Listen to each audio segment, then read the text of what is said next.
¿Alguna vez te has preguntado cuánto confías en Dios? ¿Qué tanto confías en su palabra y en lo que Él nos ha dicho? Hoy vamos a hablar acerca de un personaje y me gustaría que intentaras adivinar de qué personaje voy a hablar a medida que lo voy describiendo. Y vamos a ver cuánto tiempo nos toma que lo adivines. Lo primero, este personaje nació y creció en un hogar con padres creyentes.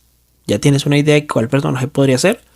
Bueno, es un personaje del Antiguo Testamento. Esto reduce mucho las opciones. Pero si doy la siguiente pista, tal vez ya lo adivines. Tal vez sea el mejor cocinero mencionado en la Biblia. Un cocinero. O tal vez no. Tal vez era un cocinero o muy bueno o su hermano era muy malo. ¿No les ha pasado que ustedes a veces preguntaban en sus casas o en algún lugar que si querían comer algo y no querían? Y de repente ustedes decían, no, pues entonces me voy a preparar algo de comer. Y cuando preparaban algo de comer, el aroma hacía que las personas se provocaran y pidieran de lo que uno estaba cocinando. Pues a mí me pasó, solamente que yo no vivía con el primogénito, así que nunca pude hacer una oferta al respecto. Ya sabes de quién estoy hablando. Estoy hablando de Jacob, el hijo de Isaac, hermano de Esaú. Él, con un potaje, con un guisado de lentejas, le compró la primogenitura a su hermano. Esto nos lo dice Génesis desde el versículo 29. Y guisó Jacob un potaje, y volviendo Esaú del campo, cansado, dijo a Jacob, te ruego me des de comer de ese guiso rojo, pues estoy muy cansado. Por tanto fue llamado su nombre Edom, Edom que significa rojo.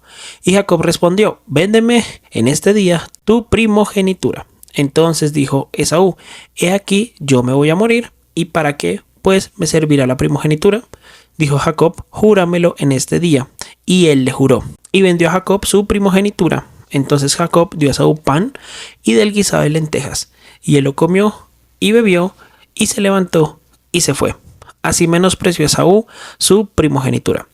Esaú tal vez era muy malo, menospreciaba su primogenitura y Jacob debía cocinar muy rico para que su hermano lo menospreciara, o a no ser que Esaú fuera extremadamente malo y por un guisado mal hecho vendiera su primogenitura, que no creo que sea el caso. Sí, nos dice que lo menospreció porque una primogenitura vale más que un guisado de lentejas, pero de uno de los pocos personajes de la Biblia que tenemos registro de que haya sido un buen cocinero es de Jacob, de quien vamos a hablar el día de hoy, pero no vamos a hablar del suceso que acabamos de narrar. Este es solo una parte de su vida. Hoy quiero hablar de otro suceso muy importante, algo que ocurrió después de que su padre muriera, algo que ocurrió después de que su hermano lo odiara y después de que su hermano lo empezara a perseguir, cuando él estaba huyendo. Jacob hizo un voto, Génesis capítulo 28, versículo 20, que dice así, si fuere Dios conmigo y me guardare de este viaje en que voy y me diere pan para comer y vestido para vestir, y si volviera en paz a casa de mi padre, Jehová será mi Dios. A veces cuando nosotros estamos rodeados de creyentes o estamos en una congregación o crecimos en un hogar con ambos padres o con alguno de los padres siendo creyentes o que crecimos en el ambiente de iglesia o llevamos mucho tiempo congregándonos, eso no significa que seamos hijos de Dios, que el Dios de la Biblia sea nuestro Dios. Es más, Jacob lo llamaba Jehová, lo llamaba Señor de los ejércitos, Dios de los ejércitos, le tenía mucho respeto. Pero no era su Dios. Tenía el conocimiento, había escuchado de su padre, había escuchado tal vez de su madre, habría escuchado tal vez las historias de su abuela, de su abuelo. Él conocía quién era Dios, su familia conocía quién era Dios, pero en este momento no era el Dios de Jacob. Entonces la pregunta del día de hoy es, ¿qué tanto confías en Dios? ¿Confías lo suficiente para que no solamente sea el Dios de la Biblia o el Dios de la iglesia o el Dios del pastor, sino que puedas decir mi Dios? Y tiene una implicación muy grande, una implicación personal, una implicación de pertenencia, no de que Dios no nos pertenezca a nosotros, sino que nosotros le pertenecemos a Él, una entrega total. Cuando decimos Jehová es mi Dios, significa que es nuestra prioridad, que le tememos, que lo amamos, que lo respetamos, que lo queremos, que lo adoramos, que es nuestro Padre, que le creemos, que creemos que todo lo que dice la Biblia es verdad. Pero muchas veces ese papel de Dios lo ocupa algo que sea más importante, algo a lo cual le dedicamos más tiempo, más escucha, más atención. Y a veces son cosas que no parecen malas, como nuestro trabajo, como nuestra familia, como nuestros hijos.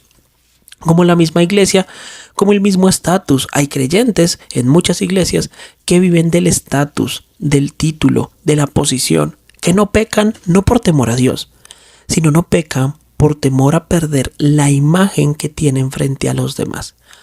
No pecan no por temor al Señor ni por amor a Cristo, sino que no pecan por miedo a lo que digan los demás. Así que cuando se presenta la oportunidad de hacer algo malo que nadie nos ve, lo hacemos. Porque nuestro temor no está puesto en el Señor, no es nuestro Dios. Creer que Él es mi Dios me debe llevar a Cristo y a una obediencia a su palabra. Me debe llevar a evangelizar y a compartirles a todos quién es mi Dios. Y es una característica muy importante en el creyente, el entender que Él es mi Dios. Y las cosas que han ocurrido son porque mi Dios así lo ha querido, porque confío en que mi Dios tiene el control de todas las cosas, porque mi Dios me ama y es mi Dios el que desea lo mejor para mí. Es mi Dios el que entiende lo que está ocurriendo y es mi Dios el que tiene la solución. En el capítulo 35 Jacob regresa y Dios le pide que vaya a Betel, al mismo lugar donde hizo este juramento, y le cambia el nombre. Y el Dios de Jacob es el Dios de Israel, porque ahora Jacob se llama Israel.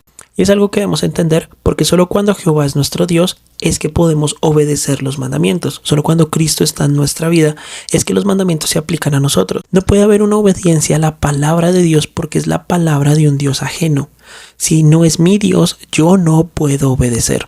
Por eso en Deuteronomio 6:4 dice así: Oye Israel, Jehová nuestro Dios, Jehová uno es. Y dice: llamarás a Jehová tu Dios de todo tu corazón y de toda tu alma y de todas tus fuerzas. No le dice llamarás a Dios, dice amarás a tu Dios. Está el sentido de pertenencia. Y estas palabras que yo te mando hoy estarán sobre tu corazón y las repetirás a tus hijos y hablarás de ellas en tu casa. Y sigue todo el texto allí hablando de repetir los mandatos y narrarle a nuestros hijos los mandatos del Señor, la palabra de mi Dios. Pero hay algo que olvidamos a veces cuando estamos hablando de mi Dios, y es algo muy importante en la vida cristiana, y es que capítulos antes, en el capítulo 4, versículo 9 en adelante, dice: por tanto, guarda tu alma con diligencia para que no te olvides de las cosas que tus ojos han visto, ni apartes de tu corazón todos los días de tu vida. Antes bien, las enseñarás a tus hijos y a los hijos de tus hijos. Nuestras experiencias con nuestro Dios nos ayudan a reforzar lo que creemos de Dios, nos ayudan a poder enseñarlo. Y es algo y un error que a veces se comete en las familias de creyentes. Está muy bien enseñar la Biblia y es algo que siempre se tiene que hacer. Siempre debemos enseñar la palabra del Señor. Pero ¿cuándo fue la última vez que te sentaste con alguien a decirle: esto es lo que mi Dios ha hecho en mi vida?